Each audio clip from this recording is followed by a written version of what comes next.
Hey, this is Meredith Elliott Powell, and you know what time it is. Time for Thrive, the show where we dive into the strategies, discuss the steps, everything that you need to know to, well, turn all of this uncertainty into your greatest competitive advantage. And I got an awesome guest for you today. I got Tommy Mello, who, you're like this home service expert, but you're so much more than that. I've been listening to your podcast all morning, got a million questions to ask you. So welcome to the show, Tommy. Thanks, Meredith. Pleasure to be here. I have so many questions I want to ask. I want to talk a little bit about your history. I want to talk a little bit about the new book that you've got coming out. But basically, you have this incredible story of going from being like $50,000 in debt to, at the time of your first book, building a $30 million company. But now you're bordering on $180, $200 million company. Is that right? It is. It's been a lot of hard work and dedication. So give us a little bit of your background. I mean, what wound you up in debt, and what was the click point to say, I want to start to turn things around? So I had a partner 2007, and me and him really didn't know a lot about business. We just decided, let's give it a go. Seems like the profit margins are there. And at that time, I was pre-dental as well. So I took all kinds of anatomy, physiology, biochemistry. And I interned with a dentist, and he said, have you gone to get your master's degree in business yet? And I said, no. He goes, big mistake. He goes, business is where it's at. He goes, I'm still 200 grand in debt. I'm 48 years old. He goes, if I were you, I'd go back to school to get a master's degree. So 2010 was the year that me and my old partner decided to go separate directions, and we're still best of friends, but we just didn't know how to make the phone ring and how to maximize opportunity, or what a KPI even meant. Yeah. And I think I got, I really learned how to make money the hard way through a lot of mistakes. And then 2017, I finally learned what manuals and standard operating procedures and checklists, and build a company that'll run when I'm not there. So I got to buy about 16 million just through just a lot of mistakes. And it was a firefighter. I mean, we were all firefighters. Every one of us knew how to put out fires. And now it's, now I can leave for a month and nothing will change. I've always got my foot on the gas, and I have a lot of people around me. What I've done is surround myself with my weaknesses. So really good CFO, really good president, really good COO.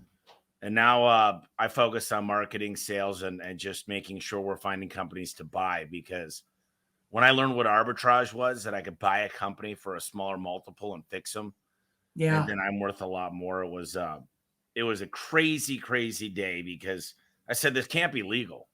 And it is legal. Where do you think most business owners get stuck? Because you said, you just made it to 16 million by a lot of mistakes. And I feel like that's what the people who make it past 2 to 3 years are growing, but they're still just treading water, and they can't make that next leap. Where do you feel like business owners make the biggest mistakes, or what was the tipping point for you going from 16 million where you just started to grow and grow? Well, we sat down and we were just really disciplined on getting every standard operating procedure and checklist and the CRM dialed in the price book. Well, I buy all these companies, and I've bought about a dozen, and I've got 68 NDAs signed for companies that we're trying to partner with. And I look at them, and they're not open nights or weekends.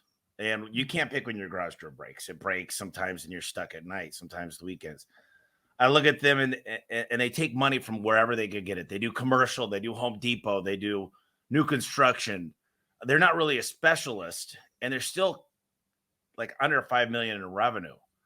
And they've never heard of financing. And I think the biggest strength that I've done is I've went and studied HVAC for 6 years. I literally flew out to the biggest, best shops, and they're like 30 years ahead of most home service companies. That a lot of the guys have private jets.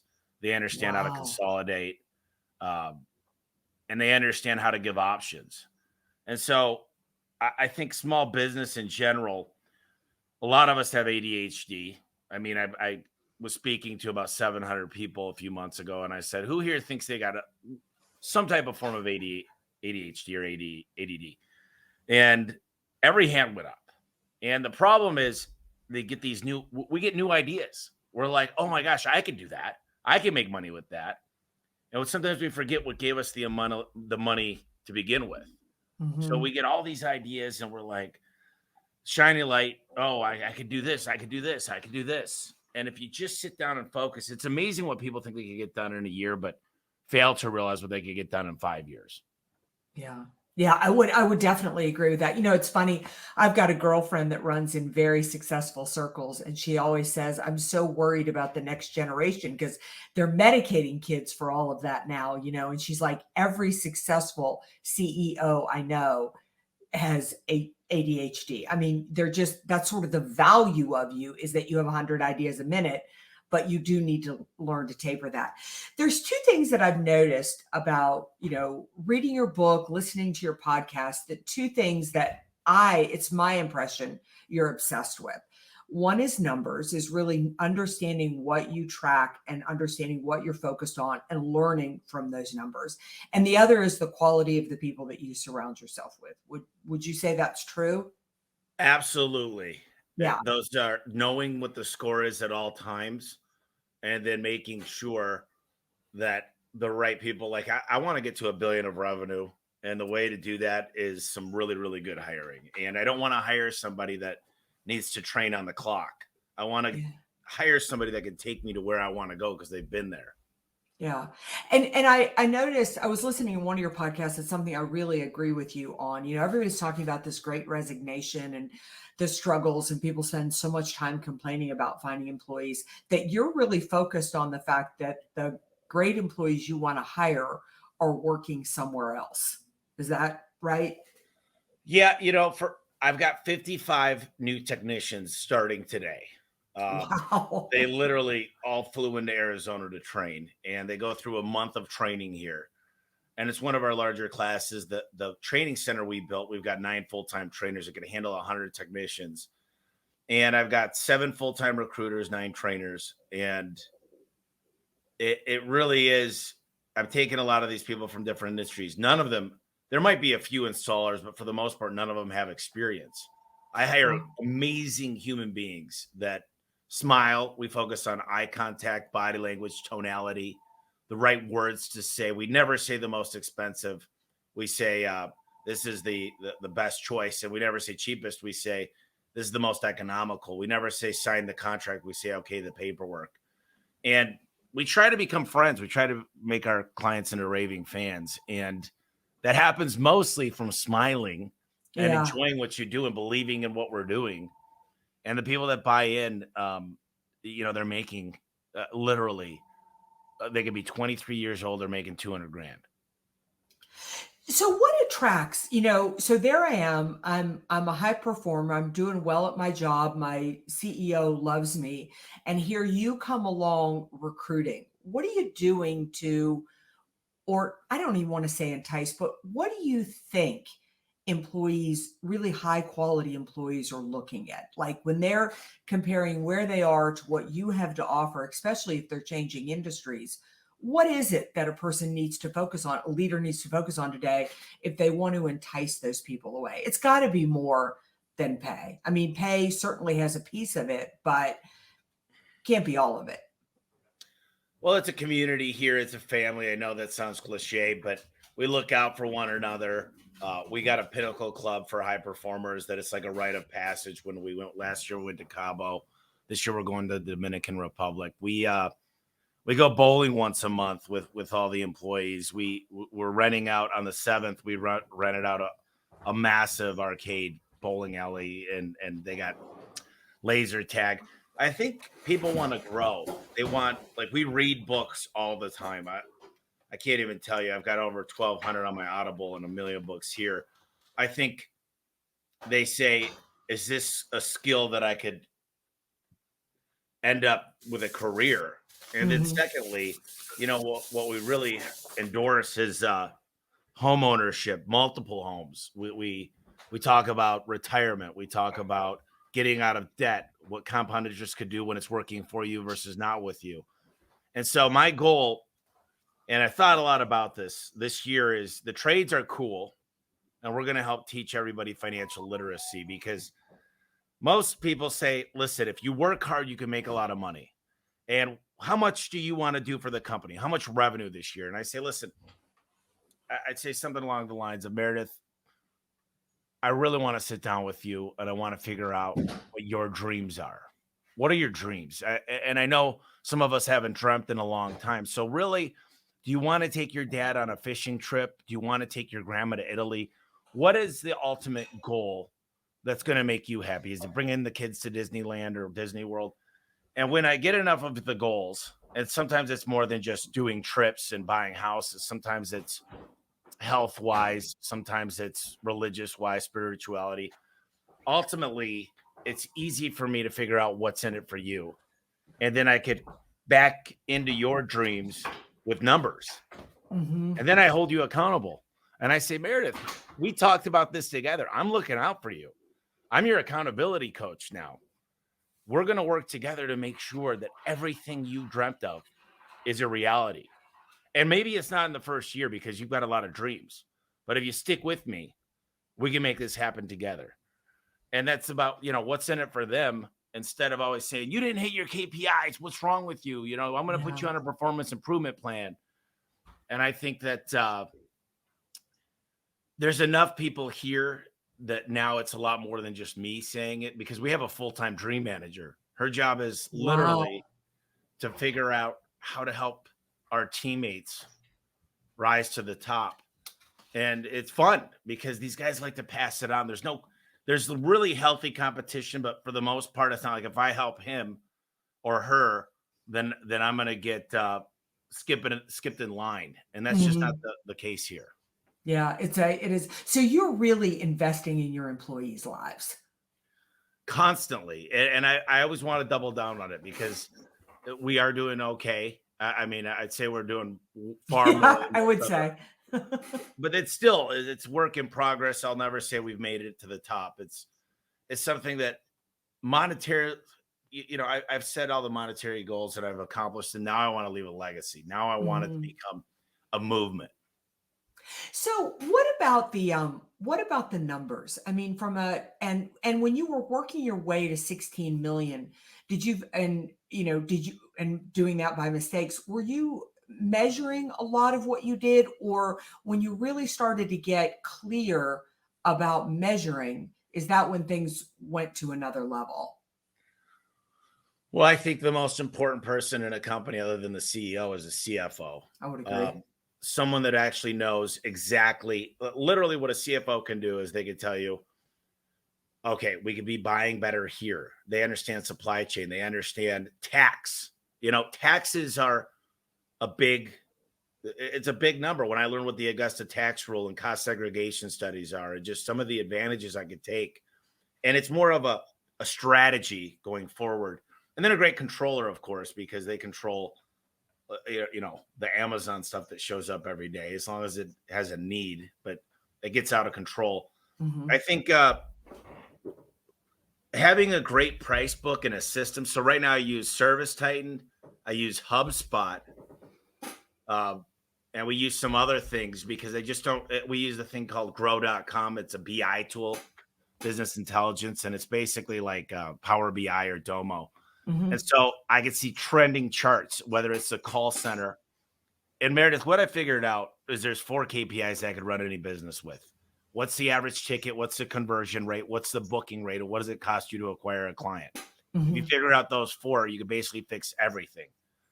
And there's usually one of these, and usually it's in the call center, is where I find the biggest bang for the buck when I buy a company. Meaning that the call center isn't accurately turning those leads into opportunity, or doesn't have enough coming in? Well, first I find out what their definitions are, because I say, what's your booking rate? Oh, it's 85%, or it's got to be more than 80%. And I say, okay, what happened with this lead? Oh, that was out of our service area. Okay, well, why are we getting calls out of our service area? What marketing source is that? And why aren't we counting that? And Mhm. then I say, oh, well, that was after hours, or, you know, they got all these weird definitions and they're not really looking at the true booking rate. And another thing is a lot of times they're giving prices over the phone. And I think that we've got level 1 and level 2 CSRs that answer our calls, and level 2 can give pricing, but we've got options. So Mhm. if it's a you're looking for the best value or cost, we have that option. But I don't try to make it a deal over the phone. I want to get out there, and if you like what we have to say, we could do the work right now. If not, but we do price matching. So as long as it's apples to apples, but apples to apples, I always sell oranges. So Yeah, you've said so much there, and I want to I want to go back to it a little bit. I want okay. you to repeat those four numbers that you can fix any company with, and I want to talk about the perspective of, let's assume that I'm looking at mine and mine are in bad shape. What steps, like what process do you go through to try to help? And I really want the audience to pay attention, because what Tommy has said here is so key. You have got to know these numbers and you've got to understand them. And what I find is people don't want to look at numbers because they're afraid they're bad. But you're 50% of the way there. If you know they're bad, you can fix them. Not knowing them is the problem. Like you're making stories up to yourself and you have no chance to get in there and make it better. Yeah, some of these, like average ticket, for example. I mean, there's Mhm. only three ways to make money, and I'll go back to the KPIs. But you charge more with your current customers. You keep your customers coming back more frequently. Mhm. And the third one is escaping me right now because I It'll know come this to stuff. you. So we sell service agreements. We sold 2,200 service agreements last month. Mhm. And we go out every year, we lubricate, adjust, tighten, and everything. So now I got a predictable model to see what I'm going to have next year. And I think that's when I look at average ticket, for example, I say, okay, right now we're using financing to help a lot of our clients out. And it actually is the best thing that ever happened to us. And if I could sell them like their epoxy floor or garage door storage, I could raise that average ticket. And obviously, getting more customers seems to be everybody's answer. Yeah. And keep them coming back more often, raising the ticket. So those are the three: raising your ticket, keep them coming back more often, or getting new clients, Mhm. right? And I love getting new clients, and we measure if they're a repeat customer or a brand new customer. We measure that against marketing sources. Now, right now, I have 6,200 call tracking numbers. Wow. So are you looking, as you look at growth, and I know you're acquiring companies, so that's a separate issue. But when you look at the core of your business, are you focused more on keeping existing customers coming back or getting new customers, or is it pretty much even? So our conversion rate on service agreements are 19% for last year. Hmm. So I'd like to get that up to 40%. And it's great because it's a predictive model of what I could do in the following years.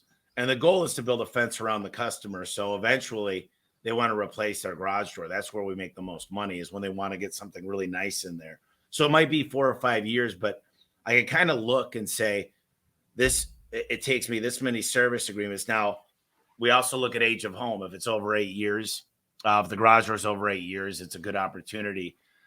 But I'd say I'm more focused on getting new clients, because at our growth rate, we service 15,000 garage doors a month. Okay. So when you're hiring, just use an even number of 50 new technicians that need to run at least 3 calls a day. I need to get an extra 150 calls a day when those guys go live. So, I think Google is the main source, because there's 4 algorithms. There's pay per click, there's organic, there's local service ads, then there's your GMB. And if you really focus on those four, those are the best. And then you've got all kinds of other sources like Valpak, Clipper, in the mail. You got the newspaper, and then you've got TV, radio, billboards. And TV, radio, billboards don't do what you think they do. You're not going to get a phone call from a billboard. I don't even know my phone number on it. But what it Yeah. does is help my click through rate on Google. So people click on us way more. We call it branded versus non-branded search terms. When they search A1 garage door service, the cost is way cheaper, and usually the ticket is higher and the way lower cancellation rate. So TV, radio, billboards, I always tell people, when you get the right key performance indicators is when you can really start doing TV, radio, billboards. And I love marketing. That's really it. So I apply marketing to three things: getting new customers, getting new employees, which are my coworkers, and finding companies to partner with. And if I can focus on those three, the business continues to grow, because I think we could beat most people in marketing to these three sources. I would agree. And I love the fact that you've spread it out like that, because if you only focus on one of those, you you can get a lot of new clients, but if you don't have the right employees in there, then you're not going to be able to keep those clients, which leads really well into your new book. So your first book was really your story. Tell us when this book is coming out. Tell us a little bit about the premise for this book. Yeah, so it's called Elevate, Build a Company Which Everybody Could Win. And in the book, I talk a lot about outcome and key results. And I focus on what's in it for them. A lot of people go to their vendors and they say, what more can you do for me? Can you give me a better price? Instead, I look at the vendors and I say, listen, what are your 3-year goals? There's a lot more than just price that I could help you with. I could help you with, do you have enough density in every market? Or are you going to have to shut one down? Why don't I go into that market? Because I know I can get you the volume you need to stay open. That really helps them out a lot. So finding out what's in it for them, the clients win, the employees win, we get to win, our vendors win. And when you really think, what can I do for these other people? How could I help them win? Elevate everything around you. And I shared a lot of great stories in there. I had like 4 or 5 co-authors.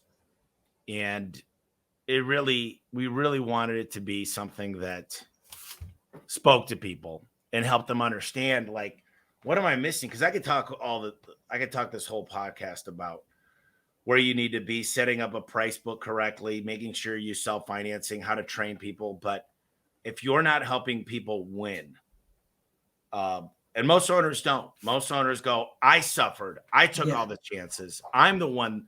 You owe me. You work for me. And I think that's the opposite of how it should be. I agree. I loved one of your quotes on one of your podcasts where you said, if you want the guys to take less smoke breaks, you can go out and tell them to take less smoke breaks, but that's not going to work. But if you give them a reason, they'll increase their efficiency, their stake in the game. I think one of the biggest things leaders miss today is that people actually want to work harder for us. They want to give us more, but far too often we're in the way. I've been in the way a lot of times. I figured out paying performance pay and not giving people just tenure is the answer. So what's in it for them, and they find out that if they're a CSR, they can make $35 an hour. How hard is it for me to recruit somebody when they're making 16 today? Yeah. And the thing is, you got to show them that it's a reality and show them how to get there and help them understand what actions they need to take to get to that amount. But once again, it's not always about the money. I have a lot of people that say, listen, I took a chance working for you and I was making way less money than at least the math worked that out in a certain way. But once I stayed here for a year, I'm making more money than I ever thought possible. And it's not only about the money, but they need to see that there's a path because they need to make sure they can pay their bills. I think there's like this imaginary line of like 60 or 70 grand, because that's usually enough to pay for a house and have a decent car. And when they can't figure out a way to make that, you're kind of dead in the water. And this industry is not supposed to pay how much we pay. Yeah, exactly. But if you can find a way to make it pay, but what I love so much about everything you talk about is that it works in every industry. My husband's in dentistry, and years ago he put together a bonus program which made his team the highest paid in the area. Other dentists thought he was crazy. Well, he worked less and made more those entire, ever since he did that, and he was thrilled to pay more money because it just elevated everything to go with your book. Well, people aren't leaving this company very often. And when they move now, we're in 20 states. will probably be in 35 by the end of this 2023. I haven't tried it outside of home service because there's so much room here. I mean, you look at a fragmented industry, they're all around: Christmas lights, power washing, gutter companies, roofing's still pretty Yeah. fragmented. And I'm like, man, this is not that hard.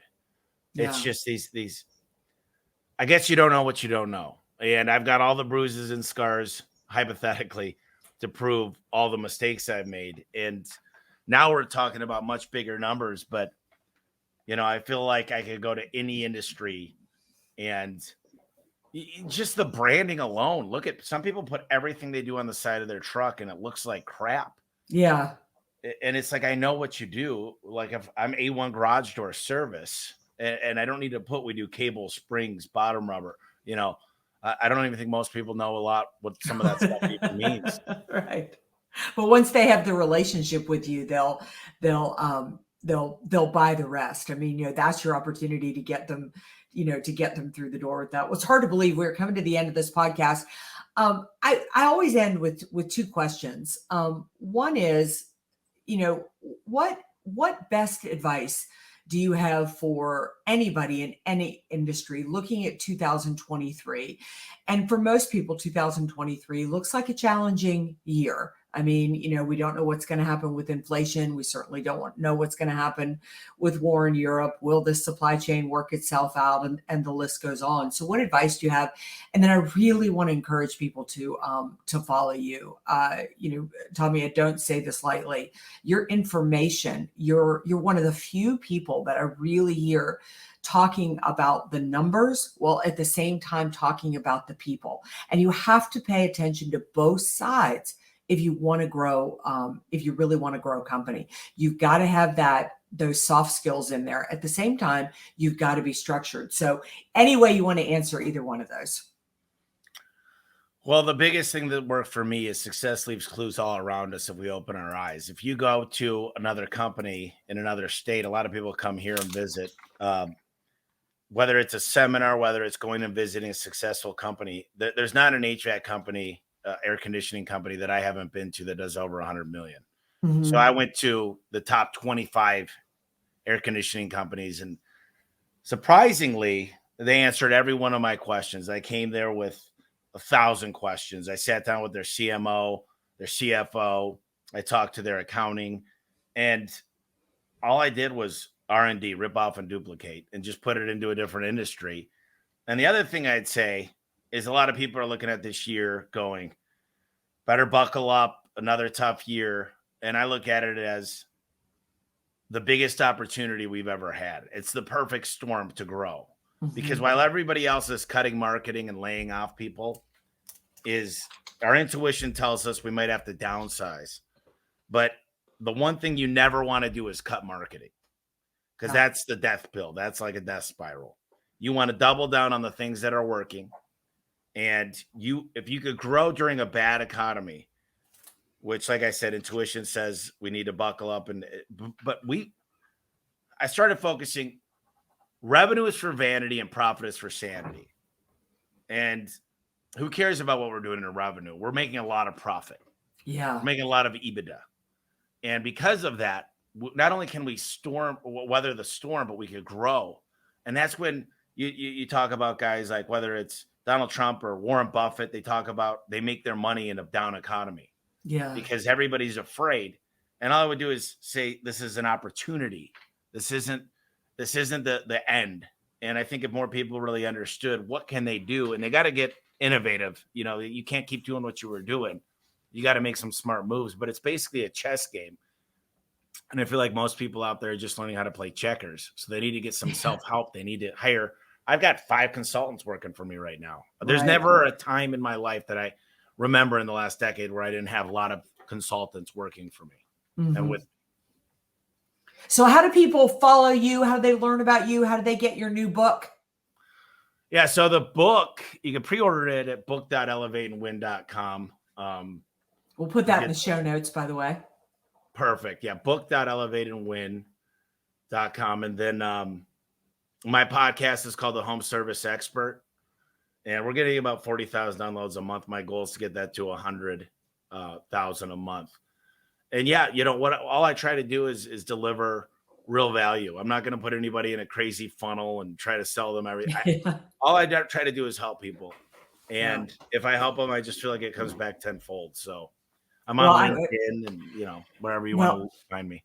Well, I really want to encourage those listening to the podcast to follow Tommy. Like I said, it's I listen to a lot of podcasts, I read a lot of blogs, I read a lot of books, but it is rare that you find a business owner who is doing all these things on the side too that transcend the business. But I really feel like with the information that you share, that you're opening the door, letting us peek inside, and really very openly sharing what it takes to grow, to grow a business. So it's great stuff. I listen a lot to the podcast and excited about the new book. I've pre-ordered my copy and I'll review it when we get down. So we'll put it all here in the show notes. But again, thank you so much for joining us today. It's been an awesome interview. And as always, I'd love to have you back after that book comes out. Thanks, Meridith. Appreciate your time today. And it was a pleasure. All right. We'll see you right back here for another episode of Thrive, the show where we dive into the strategies, cover all those steps. We're going to make 2023 your best year on record.